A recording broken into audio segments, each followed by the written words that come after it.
Ever feel like you're stuck on autopilot?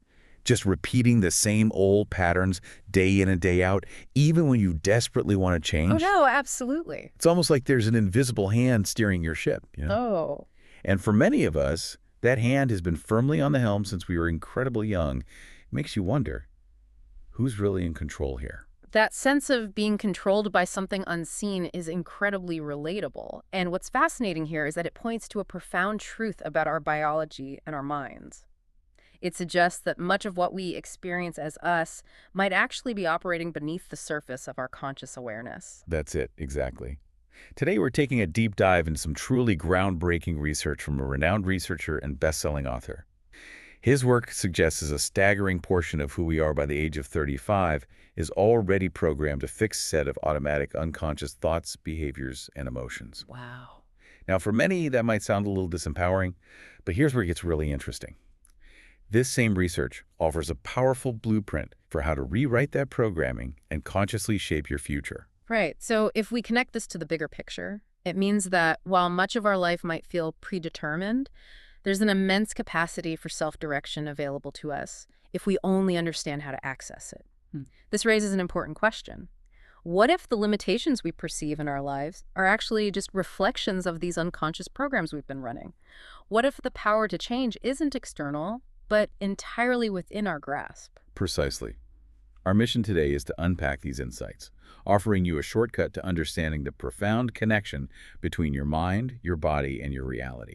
We want to show you how you can harness this knowledge to create the life you truly desire. That sounds fantastic. We'll explore the science behind these powerful ideas and reveal surprising ways you can take individual responsibility to unlock your potential. We're drawing from an extensive conversation with this expert whose work focuses on helping people better understand and unlock the immense power of their own mind. This deep dive into his findings will provide you with practical, science-backed strategies for personal transformation. Let's start with what might be for many of you a bit of a shocker. Our expert's research claims that a staggering 95% of who we are by the age of 35 is already programmed. 95%. Yeah. When I first encountered this idea, it certainly gave me pause. It really makes you consider just how much of our daily lives might be governed by this unseen puppet master without our conscious awareness. It sounds stark, doesn't it? Almost fatalistic. But to truly grasp it, we need to define what we mean by programmed in this context. A habit, fundamentally, is a redundant set of automatic unconscious thoughts, behaviors, and emotions acquired through repetition. Think of it like this. Your conscious mind decides to do something, say, learning to tie your shoes or ride a bicycle. It takes immense focus at first, right? Yeah, total concentration. But once you've done it enough times, the body actually knows how to do it better than your conscious mind does. At that point, it has become subconscious programming. Your body is running the show almost independently. So it's not just about, say, biting your nails or that unconscious tap of your foot. Yeah. It extends to how you habitually think about certain situations or the consistent emotional responses you have to specific triggers. Exactly. It's almost like your internal operating system has been preloaded with defaults you didn't even know existed. That's a great analogy. And this is rooted in a fundamental neuroscience principle. Nerve cells that fire together, wire together. I've heard that phrase. Yeah, it's crucial here. Imagine pathways in your brain like trails through a forest. If you keep walking the same trail, it becomes deeply worn, easy to follow without thinking. Makes sense. In your brain, if you keep thinking the same way, making the same choices, engaging in the same behaviors, reproducing the same experiences, and feeling the same emotions, well, your very biology begins to hardwire itself along those trails. It becomes deeply programmed. So that 95% is essentially these deeply worn paths. That's a good way to put it. And to truly change, to move towards a new vision of your future, you inherently have to change something about yourself, how you think, how you act, and how you feel. Okay, so change requires shifting those internal states. Nice. Yeah. And the moment you become conscious of those unconscious thoughts, so conscious that you don't let them slip by unnoticed or unchecked, you are no longer the program. Oh, yeah. You become consciousness observing the program. This is the essence of true change, not going unconscious again, but actively bringing awareness to those automatic patterns. That's a powerful and liberating idea. Consciousness observing the program. But this operating system, or programming as you call it, it isn't inherently bad, right? I mean, it must have developed for a reason. There must be some benefit to this capacity for habituation. You're absolutely right. It's a double-edged sword. This habituation is incredibly useful. Consider things like speaking a language, snowboarding, or even driving a car while talking on the phone. Right, multitasking. When you first learn any of these, it demands an enormous amount of conscious awareness, a huge energy expenditure, just to get your body to execute what your mind intends. I remember learning to drive. Yeah, intense. Exactly. But with enough repetition, the body economizes the process. It becomes automatic, unconscious, allowing us to multitask and operate efficiently in our daily lives. Imagine if you had to consciously think about every single movement required to walk down the street, or every word you were about to say. Life would be overwhelming. Utterly impossible, probably. It really would. So habits aren't inherently detrimental. They can actually serve us incredibly well. It's the content of the habit, the what of the program, that becomes the problem. Okay, so it's not the mechanism, it's what the mechanism is doing. Exactly. The issue arises when those automatic, unconscious patterns are negative or disempowering ones. If you habitually complain, blame others, make excuses, feel sorry for yourself, or judge others, and you practice these enough times. Which many of us do without even realizing it. Right. You become unconscious to the fact that you're even doing them. They become ingrained default settings. And this creates a severe problem. People can become addicted to these patterns. Addicted to feeling bad. Yeah, needing the bad relationship or bad job to feel familiar emotions. Emotions like anger, frustration, or victimhood. It's a chemical addiction in a way. Wow. It creates a cycle where individuals literally relive a miserable life they never even had just to excuse themselves from changing. They keep reaffirming those feelings. A life they never even had. What does that mean exactly? It means they're generating the feeling of misery based on past associations or imagined futures, even if their current circumstances aren't objectively that bad, just to maintain that familiar emotional state. Okay, I see. It's about the feeling, not necessarily the objective reality. Precisely. And astonishingly, the expert finds that maybe 50% of the stories people tell themselves to justify their unchanging circumstances aren't even the truth. Half. That's huge. Yeah, their narratives constructed, often unconsciously, to avoid the discomfort of change, to maintain that status quo. That's a really shocking statistic. Half the stories we tell ourselves to justify staying stuck aren't even accurate. It really highlights the psychological cost of these unconscious patterns, doesn't it? Indeed. It's a significant burden, not just psychologically, but physically. Research indicates that 75% to 90% of individuals seeking healthcare, 75 to 90%. yeah, a huge majority, Yeah. do so due to psychological or emotional stress. Wow. This carries a profound implication. Your thoughts and emotional states can literally make you sick. That mind-body connection is so real. Absolutely. Furthermore, analysis within disturbing emotions, like ruminating on something that upset you, actually makes the brain worse. How so? It drives it further out of balance, leading to persistent overthinking and overanalyzing. What can feel like that constant internal monologue of worry or rumination, you just keep digging the groove deeper. So if you're constantly mulling over a past hurt or a frustration, you're not just thinking about it, you're actively exacerbating the issue in your brain and body, reinforcing that negative pathway. Exactly. It's like picking at a wound, keeping it from healing. That's a perfect analogy. An emotion is fundamentally a record of the past. Okay, a record of the past. This means that when you are in an emotional state, you're thinking in the past. The critical insight here is that the solution to your current problems can never be found in the past, in those old emotions. Because the past is just information or experience. It's experience encoded with emotion. Continuing to dwell in those past emotions keeps you trapped in a loop, recreating the same conditions internally. Moreover, people can become addicted to their own thoughts, particularly stressful ones. Addicted to stress. Yeah, addicted to the rush of cortisol, the familiar feeling of anxiety. This long-term activation of stress hormones pushes genetic buttons that create disease. Pushes genetic buttons like flipping switches. Exactly. Think of your genes as light switches. Stress hormones can flip certain switches on, leading to predispositions to illness, while simultaneously flipping other beneficial switches off, like those for growth and repair. It's a clear biological link between your internal mental state and your physical well-being. Now, this might lead some of you listening to think, well, if so much is programmed, especially by 35, and if some of these patterns come from really early trauma, is change truly possible? Yeah, that's the big question, isn't it? There's a common belief that some deeply ingrained patterns, particularly those stemming from early childhood trauma, maybe stuff that happened under age 10, cannot be changed. It's almost like, this is just who I am. I can't break free from this past. That's a very common perspective, and honestly, for many years, I might have had a different answer. But based on extensive research, literally tens of thousands of observed transformations. Tens of thousands. Yes. I can tell you there are absolutely no limitations on change. We've witnessed profound stories of people with really difficult, brutal pasts.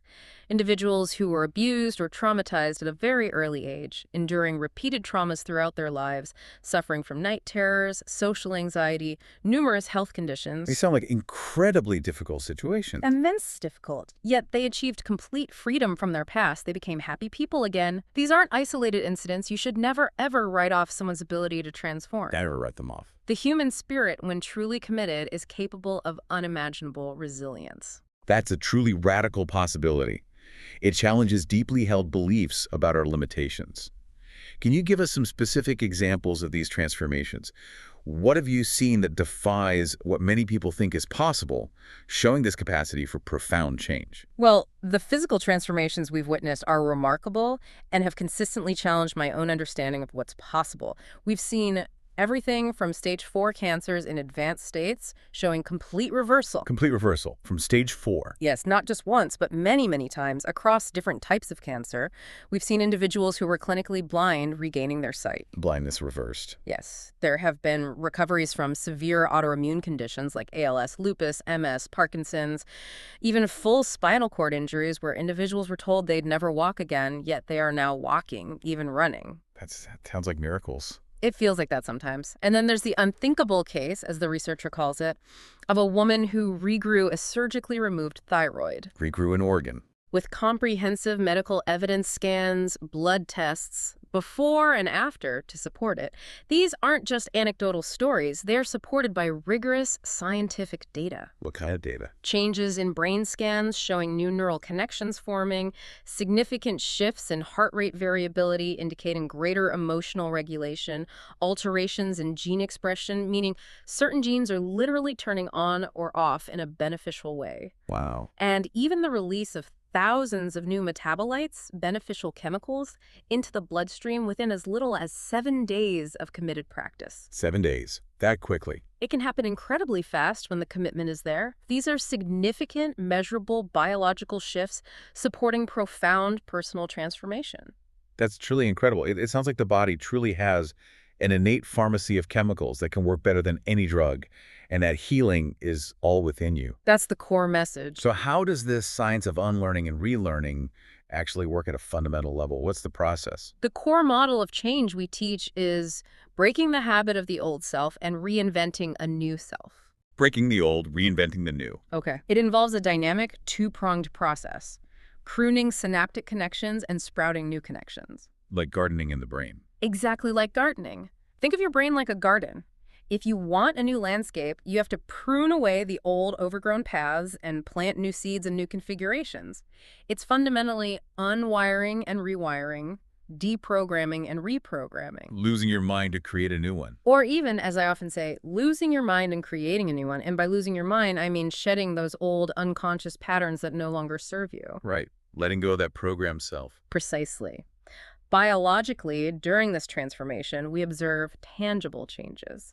Shifts in brain activity patterns towards greater coherence, heart rate changes indicating improved emotional regulation, significant alterations in gene expression where genes once associated with disease are now less active, and those associated with health become more expressed. We're actually changing our genetic expression. We're changing how our genes are read, yes. And as I mentioned, thousands of metabolites, which weren't present before, are released into the bloodstream, often within just 7 days. This proves that the nervous system creates a pharmacy of chemicals that works better than any drug. It's hard to argue with that kind of biological evidence. And this healing truly is all within you. It's your body's own intelligence at work. So we're talking about very real, measurable biological shifts, not just vague psychological changes. But for many, change isn't something they choose proactively. It's thrust upon them. what typically serves as the catalyst for change in most people's lives. You're right. For many, change is initiated by external pressure. Crisis, trauma, disease, diagnosis, betrayal, loss. Rock bottom moments. Exactly. It's often when they reach a lowest denominator, a point where familiar coping mechanisms simply no longer work, and their old strategies for living don't yield solutions. This is often described as a moment of reckoning for the soul, A reckoning. where people finally see themselves through new eyes because their old self is no longer serving them. They recognize, sometimes with shocking clarity, how their entrenched patterns of thinking, acting, and feeling have actually contributed to their current predicament. That sounds like a powerful, albeit often painful, wake-up call. It's almost as if the universe provides a forcing function. It can certainly feel that way. But is there a more desirable path to change? One that doesn't require hitting rock bottom and enduring immense suffering? Absolutely. A far more desirable and proactive path is being defined by a vision of the future, rather than constantly reacting to the past. Living from vision, not memory. Precisely. The truth is, the hardest part about change is not making the same choices you did the day before. Just that simple act of choosing differently. It sounds simple, but it requires stepping from the known into the unknown, which naturally brings discomfort. Our brains are wired for predictability and familiarity. So when you choose a new thought, a new action, or a new feeling that takes you out of your comfort zone, your body naturally resists. The body wants to stay where it's comfortable, even if it's uncomfortable. Exactly. It's a paradox. Many people would rather cling to their self-pity or romance their past, endlessly rehashing old stories and grievances, than take a chance on possibility and romance their future, a future they have to imagine into being. Romancing the future. I like that. It raises an important question for you, the listener. Are you willing to be uncomfortable? Are you willing to embrace that natural resistance as a sign you're truly breaking old patterns? Are you choosing to cling to your self-pity or romance your past instead of taking a chance on possibility and romancing your future? It really boils down to a choice. It comes down to a clear, firm decision to change, made with an amplitude of energy that literally causes your body to respond to your mind, creating a moment you will never forget, a true commitment. So if we're going to consciously change, if we're going to rewire our reality, what's the actual blueprint? What are the practical steps someone can take to begin this profound transformation? Okay, step one. The process of change always starts with new information. Learning something new. Yes. Think of science as the contemporary language of mysticism because it helps remove doubt. For millennia, spiritual teachings have spoken of transformation. But in the modern age, science provides the measurable evidence that makes it tangible and believable. It gives it credibility in our modern framework. Exactly. When your brain is exposed to new information and you are truly present and paying attention, neurons begin to connect. That's what learning is. It's forging new synaptic connections. It's literally creating new potential in your brain. That makes perfect sense. Learning literally reshapes your brain, creating new neural pathways. But it's not enough to just hear it once or read a book, right? How do we ensure this new information actually sticks and becomes a foundation for change? Precisely. It needs reinforcement. Nobel Prize research by Eric Kandel back in 2000 showed that if you learn just one bit of information with an hour of focused attention, you could double the number of connections in your brain related to that information. Double them in an hour. That's incredible neuroplasticity. It really is. However, the crucial part is that if you don't review and repeat what you learn, the circuits prune apart. Use it or lose it, basically. That's exactly right. It's like those forest trails. If you stop walking them, the vegetation grows back and they disappear. Remembering is about maintaining and sustaining those connections through consistent engagement. So repetition is key for making it stick. Yes. And a practical application we highly recommend, beyond just reviewing, is to turn and teach it back to somebody. Teach it. Why does that help? If you can explain it clearly in your own words and make it simple for someone else to understand, it means it's truly wired in your brain. You've consolidated it. It's moved beyond mere conjecture, superstition, dogma, or spirituality. It becomes your truth because you embody it, because you can articulate it. Okay, so learn it, repeat it, teach it. That makes the neurological hardware. What's step 2 in this blueprint? The next crucial step is mental rehearsal.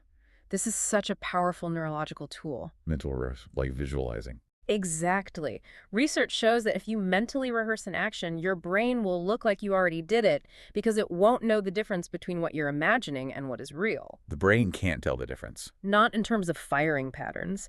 Your brain will literally begin to change to look like the experience has already happened, laying down the neural pathways as if you physically performed the action. That sounds almost too good to be true. Yeah. How does that work, specifically? Do you have an example that illustrates this brain-mind connection? Absolutely. Consider the classic piano experiment. Oh, I think I've heard of this one. Maybe two groups of people who had never played the piano before. One group physically practiced scales and chords for 2 hours a day for 5 days. Brain scans confirmed new synaptic connections, increased motor cortex activity, the expected stuff. Right. Practice makes perfect, or at least makes connections. Then the other group was asked to close their eyes and mentally rehearse those same scales and chords for 2 hours a day for 5 days. No physical practice at all. Just thinking about playing. Just thinking, visualizing, imagining the finger movements, hearing the notes. At the end of the 5 days, brain scans revealed that both groups grew the same amount of circuits in their brain. Identical neural changes in the motor cortex. Wow, that's amazing. And astonishingly, the mental rehearsal group could actually play those scales and chords with a measurable degree of proficiency, even though they hadn't touched a piano. This demonstrates that they primed their brain for that behavior just by thinking about it. That's fascinating. So you're saying if I want to stop, say, eating junk food late at night, or if I want to become more organized or even be more present in conversations, Yes. I can mentally rehearse how I'll behave in those situations, effectively pre-programming myself for success. Precisely. If you want to change a specific behavior, late night eating, messiness, reacting negatively to a certain person, mentally rehearse how you're going to behave in certain situations. Play through the scenario of making a different, healthier decision. See myself doing it differently. Yes. See yourself choosing the apple instead of the cookie, or calmly responding to a difficult email instead of reacting emotionally. Rehearse it until it feels right, until you can go from start to finish in your mind without losing your attention, vividly imagining the successful outcome and the feeling that comes with it. The feeling, too. Yes, that's crucial, and we'll get to that.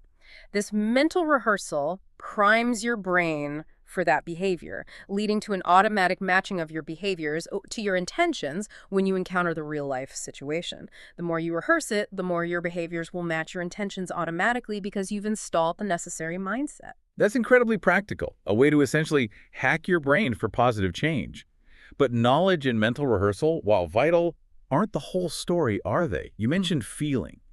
There's a deeper level of integration required, something beyond just the mental. Correct. Step 3 is embodiment. Knowledge alone isn't enough. It must lead to experience. Experience, okay. Experience enriches circuitry in the brain and, crucially, makes a chemical, a feeling or emotion. For example, when you learn something new, it's just information in the brain. But when you apply it, when you experience the result of it, a neurochemical cascade occurs, creating a feeling state. The feeling seals the deal, so to speak. It really does. The stronger the emotion you feel from the experience, the more you remember it. This is why traumatic memories are so vivid, right? The intense emotion locks them in. Makes sense. But it also applies to desired future states like abundance, health, wholeness, success, love, or awe. The goal here is to teach your body chemically to understand what your mind has intellectually understood. Teach the body the feeling. Yes, at this point, the information is just not in the brain now. The information now is literally in the body. It's embodied wisdom. It's knowing it on a cellular level. So it's about shifting the knowledge from head to heart, from thought to feeling, making it a cellular reality. How does this embodiment help break free from negative patterns, like those addictions to familiar but detrimental emotions you mentioned? That's a crucial point. Consider addiction to a negative emotion, like guilt, hatred, or self-pity. People often use external things, sugar, gambling, social media, even certain relationships to make those uncomfortable feelings go away. Or just to feel something familiar. Or simply to get the familiar chemical hit of that emotion, exactly. But if you can break this conditioning and proactively teach your body to feel different, desired emotions, such as self-love, freedom, or joy before the experience happens. Feeling it first. Yes. feeling it first, then the need for those external things diminishes significantly. You're no longer relying on outside factors to regulate your internal state. You're generating that state from within. That's real independence. It is. By repeating this process, both neurologically and chemically, thinking the new thoughts and feeling the new emotions, you condition your mind and body to work as one, making the new desired state innate in you. It becomes your new default setting, your new emotional home. That's a profound shift from external reliance and reactivity to internal creation and self-regulation. Yeah. And this leads us to the fourth step, which sounds like it integrates the whole system. Maintaining coherence. What exactly is that? Yes. Step 4, maintaining coherence. It's about aligning your heart and brain, creating a unified field within yourself. We teach people how to create more heart coherence. Heart coherence, okay. Imagine your heart beating like a drummer. When you experience negative emotions like anger, frustration, or resentment, your heart beats erratically, like a drum solo gone wild. It's out of order, incoherent. Chaotic. Yes.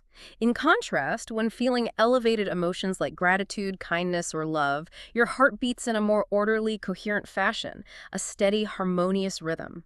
This is something that can absolutely be trained through focused attention and emotional cultivation. You can train your heart's rhythm with your feelings. You can train your body to produce a coherent heart rhythm by consciously cultivating those elevated emotions. The heart responds directly. Okay, that's the heart. What about the brain? How does stress or incoherence impact brain function, and how does this process help? Great question.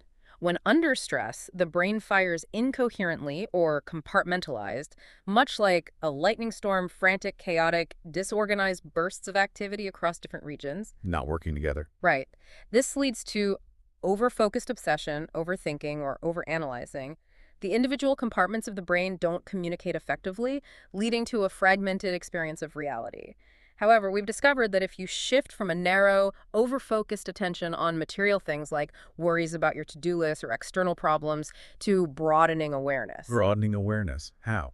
By putting attention on space or the invisible field around you, adopting a divergent focus, sensing rather than thinking or analyzing this begins to slow brain waves down. You move from a high beta, awake, alert, stressed state down towards alpha, relaxed, creative, meditative.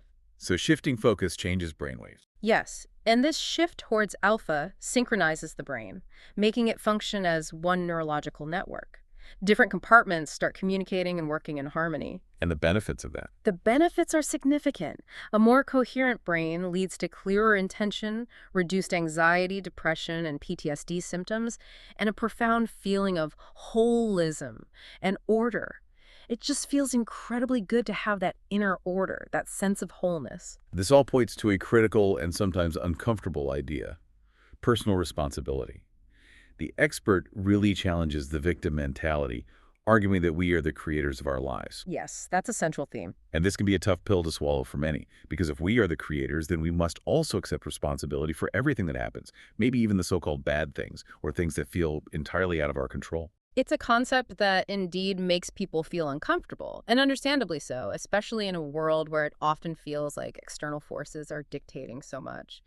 But the argument is that if one is not creating, if you're not actively making conscious choices to shape your inner and outer world, then you are left to the randomness of reality. Just subject to whatever happens. Exactly. In that state, you become controlled by your environment, by external circumstances, and those circumstances then dictate your feelings and thoughts rather than the other way around. So the outside controls the inside. Right. But the crucial formula here is your personality creates your personal reality, and your personality is made up of how you think, how you act, and how you feel. Think, act, feel equals personality. Personality equals reality. Got it. So, to create a new reality, you're going to have to change your personality. Trying to create a new reality with the same personality doesn't work. It requires becoming someone else, fundamentally changing that 95% that's programmed, evolving beyond who you've been. That really drives home the point that true change has to come from within first. It means we can't just wait for circumstances to change. We have to change ourselves to create new circumstances. Absolutely. And it also explains why holding on to chronic negative emotions is so incredibly detrimental. It's self-destructive, really. Yeah. The truth is that the only person truly hurt by chronic negative emotions like hatred, anger, frustration, resentment, or victimhood is the individual themselves. Holding on to anger is like drinking poison and expecting the other person to die. That's a perfect way to put it. These emotions are not serving anyone. They are down-regulating genes and creating disease. To downregulate a gene means to lessen its activity, effectively muting its beneficial functions or activating genes associated with stress and inflammation. So we're literally harming ourselves with these feelings. We are. The turning point, the moment of liberation, is realizing this profound truth and making a firm decision to change. When one overcomes the emotion, when they release that energetic attachment to the past, Let it go. then the memory without the emotion is called wisdom. Ah, memory without the emotion is wisdom. I like that. This frees the person from the past, allowing them to see it from a greater level of consciousness, not with pain, but with insight. So the past doesn't define you anymore. It informs you. It's transformed from a wound into a lesson. Beautifully put. It sounds like a remarkable shift in perspective that allows for true forward momentum. It truly is. People who genuinely change often express this profound realization. I would not want to change one thing in my past because it brought me to this moment. They wouldn't change even the bad stuff. No, because they see how it all led them to their transformation, to this higher level of awareness. This is when the past no longer exists as a controlling force, and they truly belong to the future. They've transcended their history to create a new destiny, seeing all their past experiences as integral, even necessary steps on their unique path to evolution. This journey, then, requires not just knowledge or intention, but also an unwavering belief. What is the role of belief in this entire process of transformation? Is it simply a mindset, or is it something deeper? Belief is far more than just a mindset. It's an unconscious process. It's essentially a thought you keep thinking over and over again until it's hardwired in your brain. A thought repeated becomes a belief. Yes. Many beliefs are deeply rooted in past experiences, in what you've seen, heard, and felt, and sadly, they can be incredibly limiting. If you've always struggled with something, you might subconsciously believe you always will. Makes sense? We've observed this vividly in our work. For instance, the expert shares stories of people doing their meditations maybe 3 times in one day. 3 times. Why so often? Because they realized they had stopped believing in their new future. Something happened, a doubt crept in, an external challenge arose, and they felt pulled back to old patterns. They recognized they had to consciously change their belief again, to actively choose to get up believing more in their future instead of believing less in it. So belief isn't a one-time decision. It's a constant active practice. It's a continuous, active process of choosing to believe in possibility, especially when faced with doubt or external circumstances that might challenge it. That's real resilience. Oh, This challenges the limited model of reality where we wait for external circumstances to change before we allow ourselves to feel different or believe differently. waiting for the world to change first. Right. The fundamental shift is from being a victim of circumstance to being a creator by changing internally first. When you start changing inside and you begin to see the changes happening outside in your external reality, maybe synchronicities, maybe small shifts. The feedback loop. Exactly. Then it's no longer a have to, a chore you feel obligated to do, but a profound want to. This transformation becomes something you genuinely desire to pursue because you see the magic unfolding in your life, the direct feedback that your internal work is manifesting results. The motivation comes from the results. It does. But it requires personal proof. I got to prove it to myself that I believe that it could work for me. This is why it requires daily dedication, showing up consistently, perhaps for a year or more, consistently making the choice not to be the old self, not to be driven by old programs, but to consciously create your new reality. So we've covered the theoretical framework, the radical possibility of change, and the role of belief in personal responsibility. Now, let's get into the practical application. How do we actually do this daily rewiring? Where do we begin? Okay, the practical stuff. To truly begin, you need to understand that there are 2 prime times when the door to the subconscious mind opens up. Prime times. Okay. These are moments of heightened suggestibility. The first is in the morning, as your brain waves naturally transition from delta, deep sleep, up through theta, that dreamy, creative, preconscious state, to alpha, relaxed, alert, meditative, and finally to beta, waking, alert, busy. That drowsy state when you first wake up. Exactly. And the second is in the evening, as they go in reverse, from beta back down through alpha to theta to delta as you fall asleep. During these periods, you slip through that scale relatively quickly, and your brainwaves naturally begin to slow down. So these are windows of opportunity to bypass the usual filters and access the deeper programming. Why is that important? Why can't we just try to change during the day when we're fully awake in beta? It's vital because one of the key features of meditation and the underlying principle of this work is to get beyond the analytical mind. The critical doubting mind. Precisely. What separates your conscious mind from your subconscious mind is that analytical mind, the part that doubts, judges, rationalizes, analyzes everything based on past experience. Your conscious mind accounts for only about 5% of who you are. The tip of the iceberg. Right. While 95% is programmed subconsciously, if you try to change yourself with just your conscious mind, using that 5%, you're operating outside the system. It's like trying to edit a computer program from outside the operating system itself. It doesn't have access. Exactly. You can repeat affirmations like, I'm healthy, or I'm wealthy. But if your body is simultaneously in a miserable emotional state, full of anxiety or fear programmed from the past, that positive thought never makes it past the brainstem to reach the body. The body rejects it because it contradicts the current program. So the body's feeling overrules the conscious thought. It does. It's crucial to learn how to slow your brain waves down, get beyond the analytical mind, and enter the operating system, those theta and alpha states primarily, where you can actually rewrite a program directly. This is why these morning and evening times are so powerful. That's a powerful insight. So instead of waking up and immediately checking our phones and getting pulled into the known external world, a common habit for so many of us, we should be using these prime times for internal work, for conscious creation. Exactly. I propose a practical daily experiment. Instead of immediately reaching for your phone, connecting to the known outer world, which is a redundant habit and often pulls you into a reactive state defined by yesterday, carve out dedicated time for inner work. Before anything else. Ideally, yes. Try this before you start your day or before you go to sleep. It's an act of self-love and self-mastery. It's saying, my inner world is more important than the outer world right now. Okay, let's unpack these steps. For those of us ready to commit, how do we start this daily practice? What's the very first thing? First, you have to literally tame the body. Sit down in a quiet space, close your eyes, and make a conscious decision that you will get up when you are ready, not when your body is tired or when it wants to go, or when external distractions pull you, or when you think of something you need to do. Taking charge of the physical impulses. Yes. This is a subtle but profound act of signaling to your body that your mind, your consciousness, is in control. It's about breaking that automatic habit of letting your physical discomfort or mental restlessness dictate your actions. You're the master, not the body. Okay, tame the animal. Then what? Second, you must go inward. This means forgetting about your outer world entirely for this period. Lose track of time, forget the familiar past grievances or worries, and let go of predicting the familiar, predictable future based on the past. Just fall into the present moment in silence. Just be here now. Exactly. This isn't about clearing your mind completely, which is almost impossible, but about disengaging from the external world and its constant demands.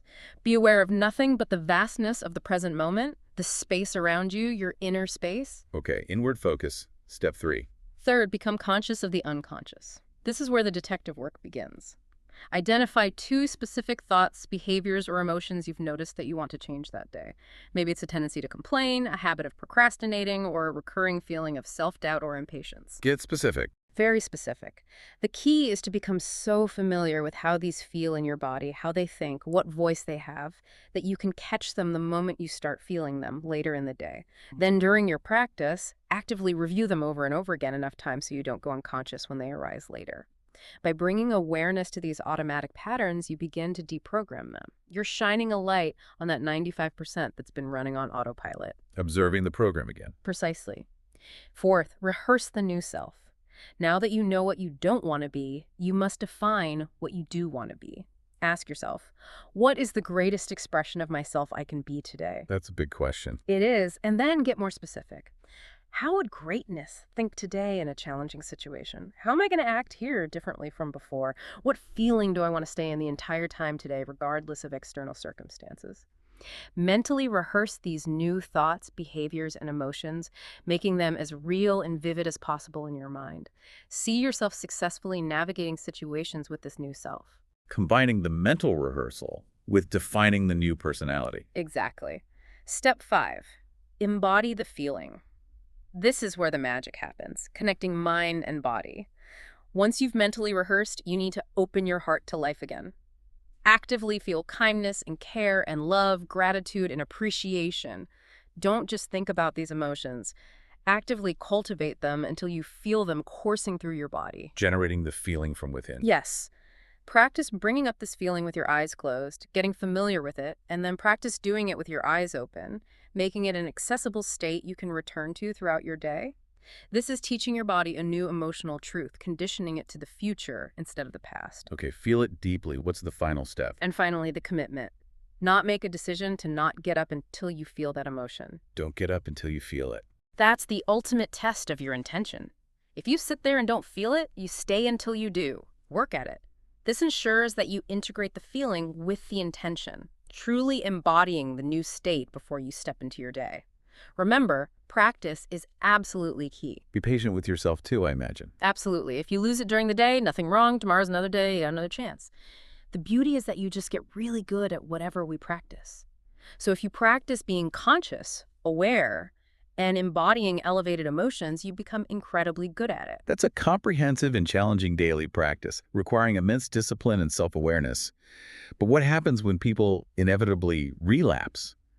How do we sustain this change when the world pulls us back into old patterns, or we just slip back into unconsciousness? That's a great question because it happens to everyone. Relapse is essentially going unconscious, a seamless subconscious return to old circuitry, old programs. Slipping back. Yes.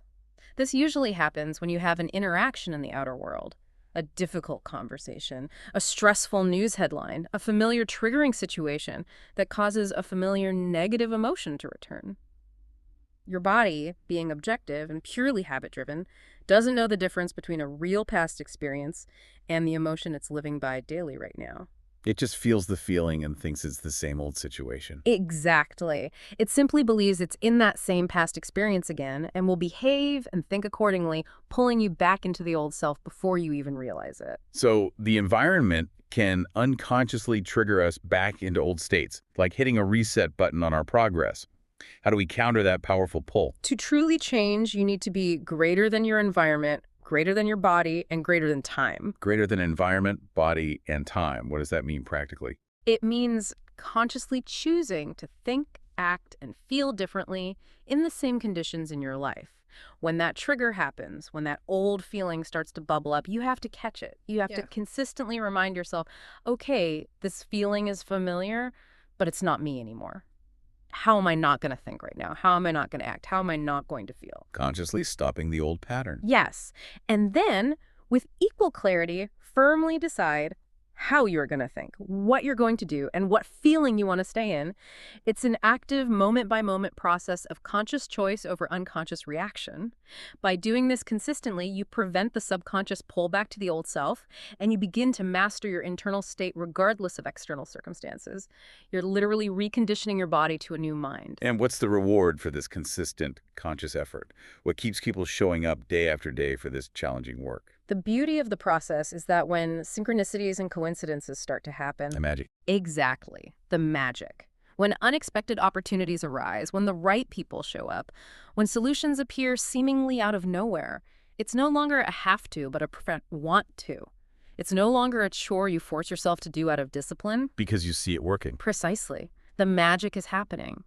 And you realize you are actually creating outcomes in your life just by changing your internal state. This makes the process enjoyable, even addictive in a healthy way, and creates a deep desire to do more of it because you see the direct feedback from your internal change manifesting in your external reality. This personal proof is the greatest motivator of all. As we look beyond the individual, our expert has expressed a significant concern about the state of the world today, a lack of connection, a questioning of information, and a perceived need for intervention as a species. He sees this as a symptom of a deeper issue that relates directly to everything we've been discussing. Yes. If we connect this to the bigger picture, much of this global concern stems from humanity living in survival mode, a state of chronic stress.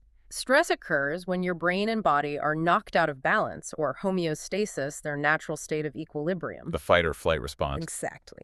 The problem is that if you constantly turn on that fight or flight system, that emergency system designed for short-term threats, you cause imbalance to become the new balance. Your body starts to treat stress as normal. This inevitably leads to some form of disease, breakdown, or societal dysfunction. No organism can tolerate emergency mode for an extended period of time without consequences. And how does living in this perpetual survival mode impact our collective behavior, our ability to connect, and even our capacity for compassion? When you're in survival mode, that primitive system is switched on and it becomes solely about the self-preservation, self-protection, self-interest. Me first.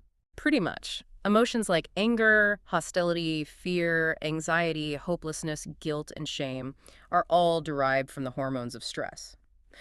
While psychology may call these normal human states of consciousness, they are, in fact, altered states of consciousness that cause separation and division between people. They narrow our focus to threat and danger. Making us see us versa. Exactly. And sadly, attention can be controlled through emotion, keeping people locked in the survival mode, disconnected from their innate goodness and collective potential. It's hard to empathize or collaborate when you feel constantly threatened or afraid. So if individual consciousness can shift individual reality, can collective consciousness do the same? What about collective coherence in terms of shaping a new future for humanity? Absolutely. The research suggests that collective networks of observers determine reality. It's not about the number of people in a group, necessarily. Not just quantity. No, it's the quality. It's the most coherent in heart and brain, those most aligned in their internal state and intention that have the greatest impact. Quality over quantity in consciousness. Precisely.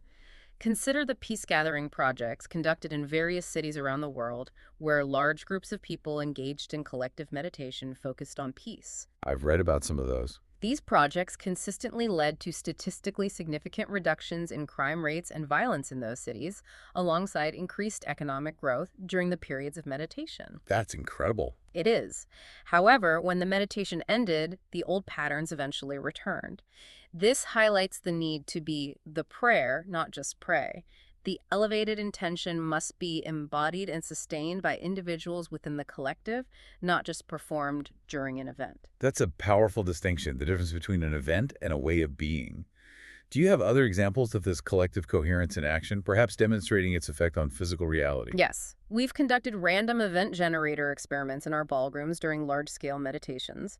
These machines, ROAGs, are programmed to toss a coin randomly, typically yielding a 50-50 distribution of heads or tails over time, pure chance. Okay, a random baseline. But when hundreds or thousands of people in the room change their state together, with a clear intention and an elevated emotion, moving from survival to creation, fear to love, incoherence to coherence, the machine begins to behave very differently. How so? Instead of purely random, it shows statistically significant deviations. The outcomes become ordered, demonstrating that random events become less random and more intentional when influenced by coherent collective consciousness. So consciousness can influence randomness. The data strongly suggests that collective networks, when coherent, begin to influence and determine reality. This gives me great optimism for a new consciousness arising from people truly coming together in an elevated state. This collective coherence, born from individual transformation multiplied across many, can truly steer it in a different direction, towards greater unity and peace. A grassroots shift in consciousness. Exactly. I fundamentally believe people are by nature good, wired to give, connect, and cooperate when they are not living in the contracted state of survival mode. That optimism is incredibly refreshing, especially given the current global climate. It's clear this work is more than just theory for you. It's a lived experience. Your own personal journey began with a profound experience, didn't it? Something that directly led you down this path. It did. My journey, the expert's journey, began with a truck accident in 1986 during a triathlon. He was run over, broke 6 vertebrae in his spine, and had multiple bone fragments pressing on his spinal cord. That sounds devastating. It was. The typical prognosis from leading surgeons was extensive, painful surgery involving Harrington rods, which would stabilize his entire spine from neck to base, but likely leave him with chronic pain and potentially paralyzed. Terrible choice. Indeed. However, he decided against the surgery, choosing to go against all medical opinion, driven by a deeply held belief and inner knowing that his mind could heal his body if he could make contact with the intelligence within. That took immense courage. It did. He spent months healing himself through focused mental intention, specific meditations, and deep inner work, essentially applying the principles he now teaches. That struggle, the profound personal exploration, and the eventual complete healing without surgery became the empirical foundation for everything he now teaches. It provided him with the direct, undeniable proof that these principles work. Wow. That personal experience must fuel his dedication to being the example of his teachings, even with the demanding obligations and extensive travel that come with sharing this work globally. It must be incredibly challenging. It absolutely does. His motivation comes not from accolades or material gain, but from witnessing the incredible transformation, miracles, and healings in others. Seeing someone overcome excruciating chronic pain like trifacial neuralgia in an instant, watching a person stand up from a wheelchair after years of paralysis, or seeing a terminal cancer disappear on scans. Those must be profound moments. They are. He says these moments are worth all the personal costs, the jet lag, the missed flights, the time away from family. It's why his current mission is to fundamentally change the conversation in healthcare, advocating for meditation and conscious intention as a way of life, not just a complementary therapy. Bringing this into the mainstream. Yes, and demonstrating through hard data that the nervous system is producing a pharmacy of chemicals that works better than any drug. Their data now shows 75–85% causality in their workshops. 85%. Yes, meaning 8 out of 10 people consistently respond positively to these internal interventions without exogenous substances, showing measurable biological changes. This level of efficacy profoundly changes the dialogue around human health and potential, proving that the true power to heal and create resides within each one of us. So we've journeyed from understanding how our past programs dictate much of our present reality to uncovering the incredible scientific evidence that we can actively, consciously, and even rapidly rewire our internal states. It's quite a journey, isn't it? It really is. Yeah. We've seen that the choice to change, the power of mental rehearsal, and the embodiment of new emotions aren't just abstract ideas. They are tangible, measurable steps toward creating a new reality. And remember, this deep dive was designed for you, the listener, to give you powerful tools to break free from old cycles, whether it's a persistent habit you want to shed, a limiting belief holding you back, or a recurring emotional state that keeps you stuck. Things we all struggle with. Exactly. The principles we've discussed offer a proven path. The expert's powerful personal story and the vast research he presents underscore that this isn't just theory. It's a practical, science-backed approach to profound change, rooted in individual responsibility and the innate power of your own biology. It puts the power back in our hands. Completely. As we close this deep dive, consider this. If 95% of who you are by age 35 is programmed, operating on autopilot, and conscious awareness is the key to unlocking the remaining 5%, or perhaps more importantly, the key to accessing and rewriting that 95%. What truly limitless possibilities lie in that untapped conscious potential, waiting